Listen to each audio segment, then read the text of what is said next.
অভিনেতাদের সবচেয়ে বেশি কঠিন কোন দৃশ্যে অভিনয় করা? ইমোশনাল দৃশ্যে। আমার সবচেয়ে প্রিয় জানটা তুই নিয়ে নিলি মা। ও মা, তোর তোদের কিন্তু শোধ হয়ে গেল মা।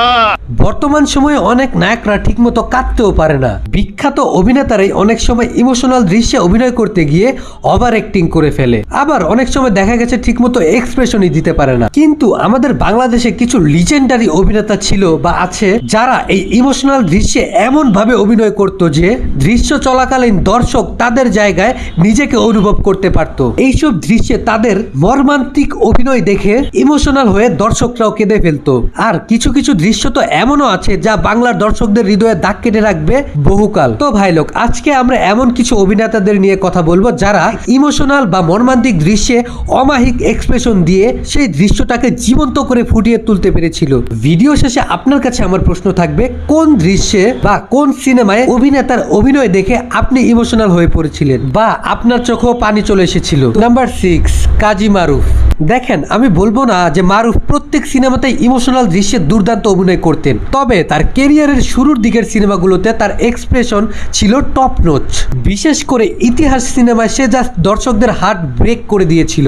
সিনেমার এক পর্যায়ে পুলিশ যখন তাকে টর্চার করে, সেই দৃশ্যগুলো তো দেখে মনে হচ্ছিল পুলিশ যেন আমাকেই মারছে। তারপর কিছু কিছু দৃশ্য তো জাস্ট আউটস্ট্যান্ডিং পারফরমেন্স ডেলিভার করেছিল সে। বাংলাদেশের টপ মর্মান্তিক পারফরমেন্সের মধ্যে ইতিহাস সিনেমায় মারুফের পারফরমেন্স থাকবে একদম টপে। এটা কি করিস মারুফ? আমি বলেছিলাম আমাকে একটা চুমা দাও, ভাবতো রাগ করে থাকতে পারে নাই, আমার এই জায়গাটায় মারা গেছে।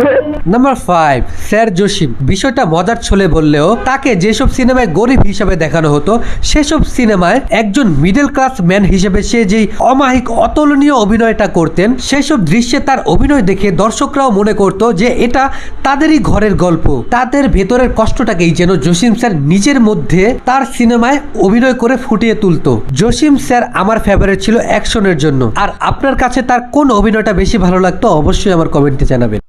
ওরা আমাদেরকে সেই পানি এনে দিয়েছে আর সমস্ত বাড়ির জুতা ভাত আমাদেরকে খেতে দিয়েছে মা। কি অপরাধ আমরা করেছি জিজ্ঞেস করো। নাম্বার 4, সালমান শাহ। সালমান শাহর অ্যাক্টিং এর সবচেয়ে বড় অস্ত্র হলো এক্সপ্রেশনের উপর তার ফুল কন্ট্রোল। আমি তাকে কোনো দৃশ্যে কখনো ওভার অ্যাক্টিং করতে দেখিনি। ইমোশনাল দৃশ্যগুলোতে সে তার চেহারার এক্সপ্রেশনের মাধ্যমেই দর্শকদের নিজের সাথে কানেক্ট করে ফেলতো। বিশেষ করে সত্যের মৃত্যু নেই সিনেমায় যখন তার নিজের মা তাকে ফাঁসির অর্ডার দেয়, তারপর জেলখানায় যখন তাদের একসাথে দেখা হয়, সেই দৃশ্যটার মধ্যে তার অভিনয় দেখে কাঁদেনি এমন দর্শক খুবই কমই পাবেন। ভাই বোনের মধ্যে যদি ভাড়া দেয়া নেওয়ার কোনো সম্পর্ক থাকে, আমাকে খাইয়েছো পড়িয়েছো তো তার ভাড়া দিতে হবে।